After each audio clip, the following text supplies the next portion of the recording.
The rain had started just after sunset, a soft percussion against the windows that made the silence inside the house feel heavier, more deliberate.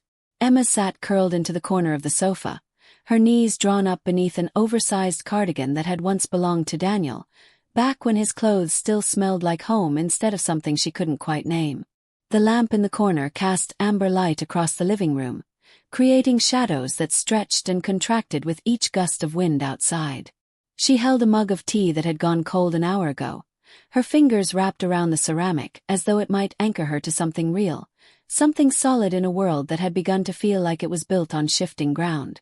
Daniel had left that morning with barely a word. His goodbye a distracted brush of lips against her forehead that landed somewhere near her hairline, missing its mark entirely. Another conference, he'd said. Another weekend away. Another carefully constructed explanation that fit perfectly into the pattern she'd been trying not to see for months. Emma had smiled and nodded and said nothing. Her silence a heavy thing she carried in her chest, growing denser with each passing week. She'd perfected the art of not asking questions, of accepting answers that explained nothing, of pretending that the distance between them was normal, temporary, fixable with time and patience and enough willful blindness.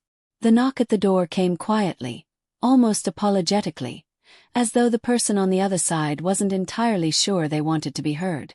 Emma lifted her head, her body tensing in the automatic way of someone who'd grown accustomed to unexpected disruptions, to waiting for the next thing to go wrong.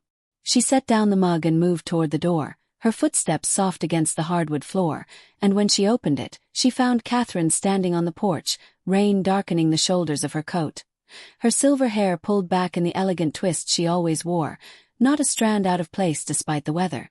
"Catherine," Emma said, surprise threading through her voice.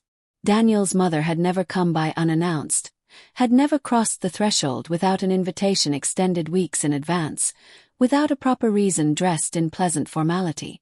Their relationship existed in the careful space of polite distance.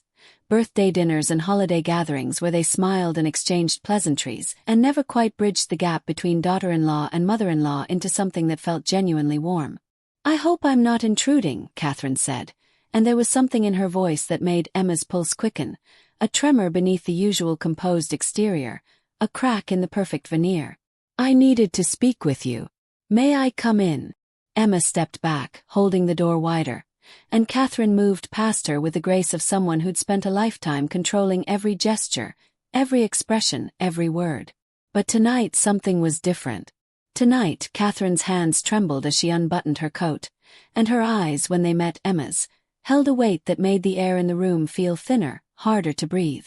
They settled in the living room, Catherine on the opposite end of the sofa, a careful distance maintained between them.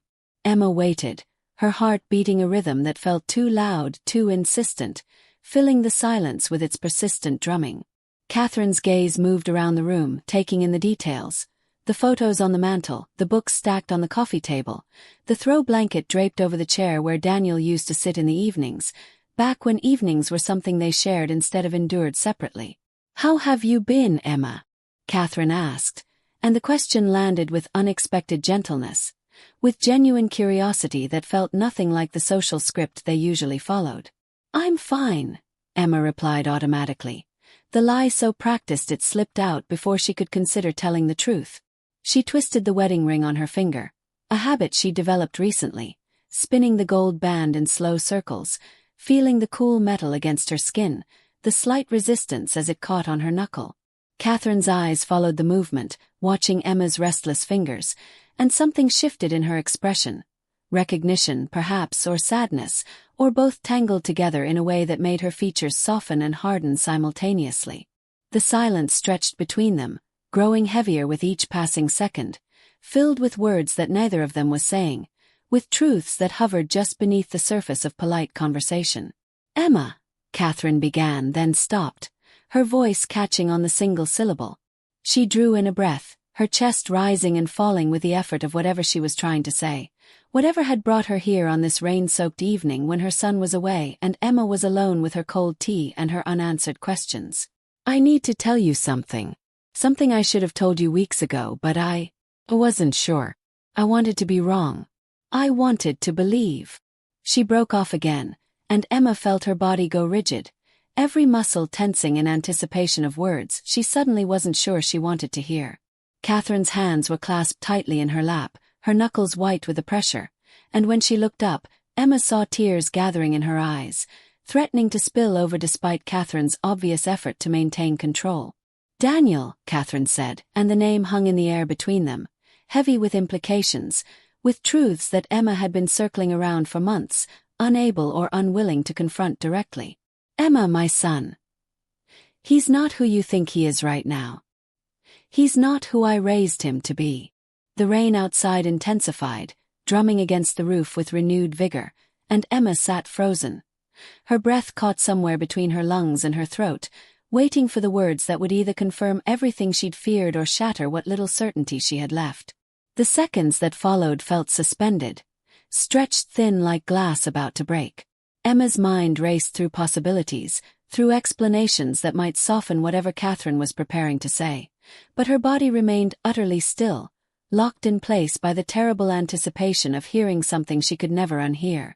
Catherine's expression wavered between maternal protectiveness and something deeper, something that looked like guilt mixed with empathy, as though she were carrying a burden that belonged to someone else but had become too heavy for her to bear alone. "I don't understand," Emma whispered, though somewhere beneath the words, beneath the careful denial she'd constructed over months of lonely nights and hollow conversations, she understood perfectly. She'd known without knowing, felt the truth without being able to name it, existed in the liminal space between suspicion and certainty where hope slowly suffocated under the weight of accumulated small betrayals. Late nights explained away, lipstick that wasn't her shade found on his collar, the way he'd stopped looking at her when he spoke, as though meeting her eyes might reveal too much. Catherine reached across the sofa, her hand hovering just above Emma's knee before settling there with a gentle pressure that felt like an anchor, like the only solid thing in a room that had begun to tilt and spin. "I saw him," Catherine said, her voice barely audible above the rain. 3 weeks ago. At that restaurant downtown, the one with the windows overlooking the river. I was meeting a friend for lunch, and I saw him at a corner table with a woman I didn't recognize. The way he was looking at her, Emma. The way she was looking at him. The words fell into Emma like stones into deep water, sinking through layers of consciousness, creating ripples that spread outward until they touched every memory, every moment, recoloring them all with this new understanding. She thought of the conference he'd mentioned this morning, the business trip that required a weekend away, and she wondered with a sick feeling in her stomach if there was a conference at all, or if that was just another carefully constructed lie in a foundation built entirely of deception. "I followed him," Catherine continued, and now the tears did fall, tracking slow paths down her carefully composed face, leaving trails of vulnerability that Emma had never seen before. "I'm not proud of it, but I needed to know. I needed to be certain before I came to you with this." He went to her apartment. He stayed for hours, Emma. And when he left, he kissed her goodbye in the doorway where anyone could see, like he wasn't married, like he wasn't destroying. Her voice broke completely then, dissolving into a sound that was half sob, half gasp, and Emma felt something inside her chest crack open, not with rage but with a terrible, devastating clarity. The anger would come later, she knew, would arrive with its full force and fury, but in this moment, all she felt was a strange numbness, a disconnection from her body as though she were watching this scene unfold from somewhere outside herself, observing two women sitting on a sofa while one dismantled the other's entire world with quiet, necessary honesty. "Why are you telling me this?" Emma asked, and the question emerged without accusation, without bitterness, just genuine curiosity about why Catherine, who could have chosen silence, chosen loyalty to her son over truth to her daughter-in-law, had decided to cross this line, to break ranks with blood in favor of something else. Something that looked like integrity, like recognition of another woman's pain. Catherine's grip on Emma's knee tightened, her fingers trembling but steady in their purpose. "Because I've watched you these past months, trying so hard to hold everything together, to pretend everything is fine when it clearly isn't. Because I see the way you look at him, still hoping, still believing that whatever is wrong can be fixed if you just try harder, love better, forgive more. And I can't." Her voice caught again, thick with emotion. "I can't let you keep sacrificing yourself for my son's lies. You deserve to know the truth." You deserve better than this. The words settled around Emma like a blanket, heavy but warm, wrapping her in an unexpected comfort even as they confirmed her worst fears. She looked down at her left hand, at the ring she'd been twisting unconsciously, the circle of gold that had once symbolized forever but now felt like a shackle, a reminder of promises broken before she'd even realized they were being tested.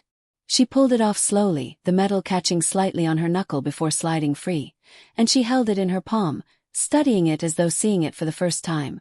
This small, circular thing that carried so much weight, so much meaning, so much pain. How long? Emma asked, her voice steadier than she expected, as though some part of her was already adapting to this new reality, already building the internal architecture needed to survive it. How long do you think it's been going on? Catherine's face crumpled with fresh anguish. I don't know for certain. But Emma. The way they were together, the comfort between them. It wasn't new. It had the ease of something established, something that's been allowed to grow roots. Months then. Possibly longer. While Emma had been lying awake at night wondering what was wrong with her, what she'd done to push him away, Daniel had been building an entirely separate life with someone else. The betrayal wasn't just in the infidelity itself but in the sustained deception, the daily choice to let her suffer in ignorance, to let her blame herself for a distance he'd created deliberately, to let her twist in uncertainty while he maintained perfect control over the narrative. I'm sorry, Catherine whispered, and the apology carried the weight of maternal guilt, as though she held some responsibility for the man her son had become. I'm so sorry, Emma. They sat in silence for a long moment, the rain outside providing a steady soundtrack to the internal collapse Emma was experiencing, the slow crumbling of everything she'd built her adult life around. But strangely, sitting here with Catherine's hand still resting on her knee, with this woman who'd just shattered her illusions, Emma didn't feel alone. For months, she'd been isolated in her suspicions, trapped in the private hell of knowing something was wrong but being unable to prove it, unable to voice it without sounding paranoid or insecure. Now, with the truth laid bare between them, there was a peculiar relief mixed with the devastation. At least now she knew. At least now she could stop pretending. Did you confront him? Emma asked, her fingers still closed around the wedding ring, feeling its shape press into her palm. Did you tell him you knew? Catherine shook her head, her silver hair catching the lamplight. No. I thought about it constantly, rehearsed the conversation 100 different ways. But ultimately, this isn't my confrontation to have. This is between you and Daniel. I couldn't let you continue living in the dark. I couldn't watch you keep trying to fix something you didn't break. Emma absorbed this, understanding the distinction Catherine was making. This wasn't about Catherine controlling the situation or positioning herself between mother and son. This was about giving Emma the information she needed to make her own choices, to reclaim some agency in a situation where she'd been kept deliberately powerless through lies and omission.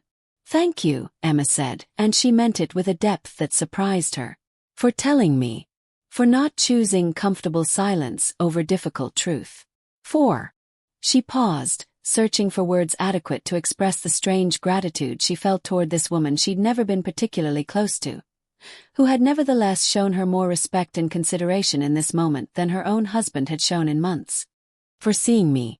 For caring enough about my well-being to risk your relationship with your son. Catherine's expression softened, tears still glistening on her cheeks. You've been part of our family for 5 years, Emma.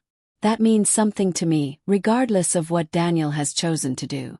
And I've grown to care for you deeply, even if I haven't always been good at showing it. This situation has made me realize that my loyalty shouldn't be blind, should be earned. And right now, my son hasn't earned it. The words created a shift in the space between them, transforming their relationship in real time from cordial distance to something approaching genuine connection. Emma felt the weight of Catherine's confession, not just about Daniel's affair, but about her own conflicted loyalties, her own moral reckoning with what it meant to be a mother to a son who'd betrayed his wife. There was bravery in that admission, in choosing truth over comfortable complicity, and Emma recognized it as the gift it was. What do I do now? Emma asked, And the question emerged small and vulnerable, stripped of any pretense of having answers or maintaining strength. In this moment, she allowed herself to be exactly what she was, a woman whose world had just imploded, seeking guidance from an unexpected source. Catherine squeezed Emma's knee gently before withdrawing her hand, settling back slightly to give Emma space while maintaining their connection. You do whatever you need to do. You feel everything you need to feel. Anger, grief, rage, betrayal. All of it is valid. All of it is yours to experience without judgment. And then, when you're ready, you decide what kind of life you want to have. Whether that includes Daniel or not is entirely your choice. The permission embedded in those words, to feel, to rage, to grieve, to choose, landed with unexpected power. Emma realized she'd been unconsciously restricting herself, trying to process this revelation calmly and rationally when what she actually wanted was to scream, to break things, to let the full force of her emotions tear through her without constraint. But there would be time for that. Right now, sitting in this amber-lit room with rain falling and truth finally spoken aloud, she allowed herself simply to feel the weight of it all, to acknowledge that her marriage as she'd known it was over, regardless of what happened next. "He's coming home tomorrow," Emma said, her voice taking on a harder edge, something sharp and determined pushing through the numbness. "He'll walk through that door expecting me to welcome him back, to accept whatever story he's prepared about the conference, to slip back into the comfortable routine of lies we've been maintaining. But I can't do that now. I can't pretend I don't know." "No," Catherine agreed quietly. "You can't. And you shouldn't have to." Emma turned the ring over in her palm once more, studying the way light caught the gold, creating tiny reflections that danced across her skin. This circle that was supposed to represent eternal commitment, unbroken devotion, promises kept through all circumstances. She thought about the moment Daniel had slipped it onto her finger, the vows they'd spoken, the future they'd imagined together. How much of that had been real? How much had she been in love with the idea of him rather than the reality? And when had the reality diverged so completely from what she'd believed? "I think I need you to leave now," Emma said, looking up at Catherine with eyes that had begun to redden with unshed tears. "Not because I'm angry with you, please don't think that, but because I need to sit with this alone for a while. I need to let it sink in completely before I see him, before I have to decide what words to use, how to confront him, what I'm going to do about everything." Catherine nodded, understanding flashing across her features. She stood slowly, collecting her coat, and Emma rose with her, following her to the door. At the threshold, Catherine turned back, her hand resting lightly on Emma's arm. "Whatever you decide, whatever you need, I'm here. Not as Daniel's mother, but as someone who cares about you, who wants you to be happy and whole and free from this kind of pain. Please remember that." Emma felt fresh tears spill over, tracking hot paths down her cheeks, and she nodded, unable to speak past the emotion lodged in her throat. Catherine pulled her into an embrace that felt nothing like their usual formal goodbye hugs. This was tight and desperate and full of shared heartbreak, two women connected by the same man's failure, finding unexpected solidarity in the wreckage. When Catherine finally released her and stepped out into the rain, Emma closed the door and pressed her back against it, sliding down until she sat on the floor, her knees drawn up, the wedding ring still clutched in her fist. The house felt different now, charged with new knowledge, every corner holding memories that would need to be re-examined, re-understood through this new lens of betrayal. The life she'd been living was revealed as a carefully maintained fiction, and now that the illusion had shattered, she couldn't unsee the truth. She sat there in the darkness, listening to the rain, feeling the ring dig into her palm, and allowed herself finally to cry. Deep, wrenching sobs that came from somewhere primal, somewhere she'd been suppressing for months. And as she cried, she heard it, the unmistakable sound of tires on gravel, the engine cutting off, a car door closing. Emma's head lifted, her tears stopping midstream as her body went rigid with recognition. Daniel's car. In the driveway. Full day early. Her heart hammered against her ribs as she heard footsteps on the porch, heard the jingle of keys, heard the lock beginning to turn. She stood slowly, the ring still in her hand, and faced the door. The confrontation was about to begin.